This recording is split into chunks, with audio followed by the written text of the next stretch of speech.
इन बचे हुए दिनों में हम जेई मेंस और जेई एडवांस में किस तरह से प्लान करें। कुछ बच्चों का ये सोचना था कि सर मेरे परसेंटाइल 90 के 95 के बीच में है, तो ऐसे केस में हमें जेई एडवांस पर कितना फोकस करना चाहिए।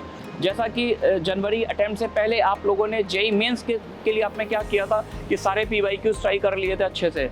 75 into 2 यानी 150 क्वेश्चन पर डे हमें सॉल्व करने पड़ेंगे, क्योंकि आपको उस पर्टिकुलर डे जिस दिन आपका जेई मेंस का एग्जाम होगा उस दिन आपको 75 क्वेश्चन अटेम्प्ट करने हैं। तो अगर हम number of questions daily basis पर अभी से भी अगर 5 अप्रैल तक ट्राई करें, डेली अटेम्प्ट करें 150 क्वेश्चन मिनिमम। हेलो प्यारे बच्चों, पिछले कुछ दिनों से बच्चों की क्वेरीज आ रही थी कि सर इन बचे हुए दिनों में हम जेई मेंस और जेई एडवांस में किस तरह से प्लान करें, क्योंकि कहीं ना कहीं कुछ बच्चों के बोर्ड के भी एग्ज़ाम चल रहे थे और कुछ बच्चों का ये सोचना था कि सर मेरे परसेंटाइल 90 के 95 के बीच में है, तो ऐसे केस में हमें जेई एडवांस पर कितना फोकस करना चाहिए। तो आज के इस वीडियो में हम लोग सारी बातें डिस्कस करेंगे। तो सबसे पहले तो मैं बताऊंगा कि उन बच्चों के बारे में जिन्होंने 98 या 98 से वो परसेंटाइल गेन कर लिया था पहले अटेम्प्ट में, तो उनको तो मैं ये बोलूँगा कि उनको कम से कम 23 से 24 ऑफ मार्च तक बहुत ज़्यादा फोकस करना है अपने जे एडवांस पर, क्योंकि जे एडवांस की अगर हम चैलेंजिंग प्रॉब्लम करते जाएंगे, मोर देन वन करेक्ट और कॉम्प्रिहेंशन टाइप के क्वेश्चन पर अगर हमारा अभी से अच्छा फ्लो बन गया, तो जब सेकेंड अटैम्प्ट के बाद हमारे पास टाइम आएगा तो हम उसमें और ज़्यादा एक्सेल कर सकते हैं, अच्छा स्कोर कर सकते हैं, है ना। और इन केस अगर हमारा परसेंटाइल 90 से 97 के आसपास है, तो मैं ये सजेस्ट करूंगा इस टाइम पीरियड पे वो जेई एडवांस के PYQs ट्राई करें। जैसा कि जनवरी अटेम्प्ट से पहले आप लोगों ने जेई मेंस के लिए आपने क्या किया था कि सारे PYQs ट्राई कर लिए थे अच्छे से, है ना। तो वही काम आपको अभी करना है जे एडवांस के लिए। केवल जे एडवांस में बहुत ज़्यादा रैंडम क्वेश्चन नहीं करने, जेई एडवांस के PYQ कर लीजिए और साथ ही साथ अपना जेई मेंस पर फोकस बनाए रखिए।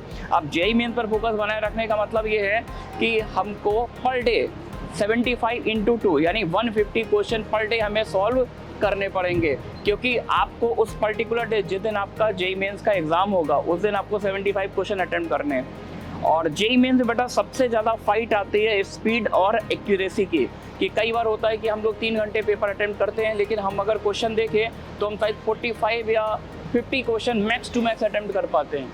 तो कहीं ना कहीं इसका मतलब हमारी स्पीड में कहीं ना कहीं प्रॉब्लम आ रही है, एक्यूरेसी भी थोड़ा सा वो ऊपर नीचे हो जाती है। तो अगर हम number of questions daily basis पर अभी से भी अगर 5 अप्रैल तक ट्राई करें, डेली अटेम्प्ट करें 150 क्वेश्चन मिनिमम, यानी कसम खा लें कि जिस दिन हम 150 क्वेश्चन अटेम्प्ट नहीं करेंगे उस दिन हम खाना नहीं खाएंगे। और इन केस अगर रात तक हमारे 150 क्वेश्चन नहीं हो पाए तो नेक्स्ट डे हमें खाना नहीं खाना है।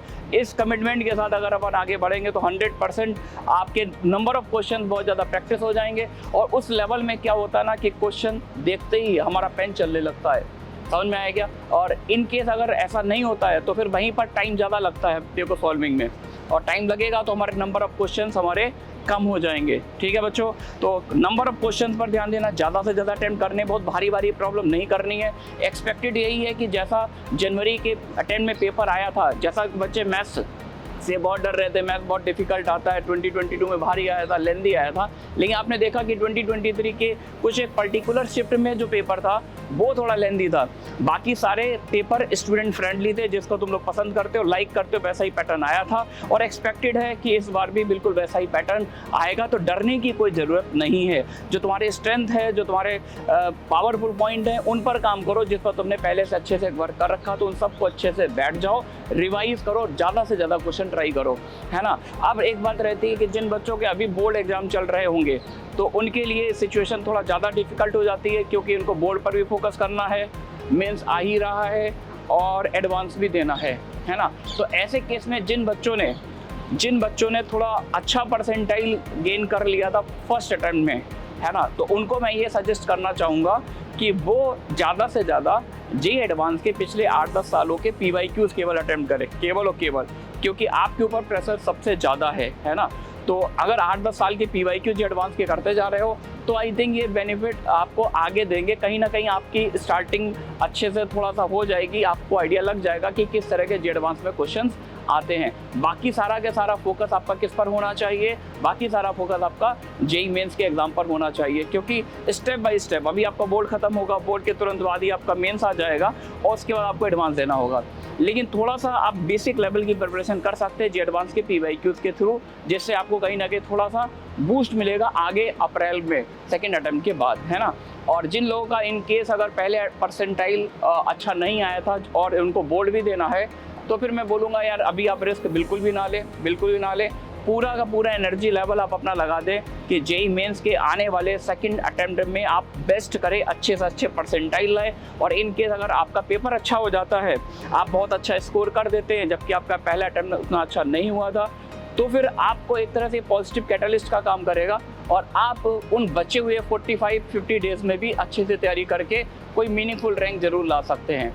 ठीक है ना बच्चों। तो ओवरऑल मैं फाइनल कंक्लूजन यही बोलना चाहता हूँ कि अभी आप 22-23 तक, बाकी सारे बच्चों के लिए 22-23 मार्च तक आप जे एडवांस की जो चीज़ें मैंने जिसको बताई है उस तरह से तैयारी करें। सिर्फ जे एडवांस की तैयारी ना करें, एडवांस के साथ मेंस को लेकर चले। 23 मार्च के बाद बचे हुए पूरे टाइम में आपको जेईई मेंस पर बहुत अच्छे से फोकस करना है। और एक इम्पॉर्टेंट पॉइंट ये बोल रहा हूँ कि 2023 के फर्स्ट अटेम्प्ट के जितने भी पेपर्स हुए हैं वो सारे के सारे पेपर आप डेली बेसिस पर अपनी शिफ्ट के अकॉर्डिंग उनको अटेम्प्ट करते रहें, क्योंकि आपका एडमिट कार्ड आ चुका है। ठीक है ना। तो आपकी जो भी शिफ्ट में आपको एग्जाम देना, जिस डेट में एग्जाम देना, उससे पहले देख लीजिए कितने दिन बचे हैं।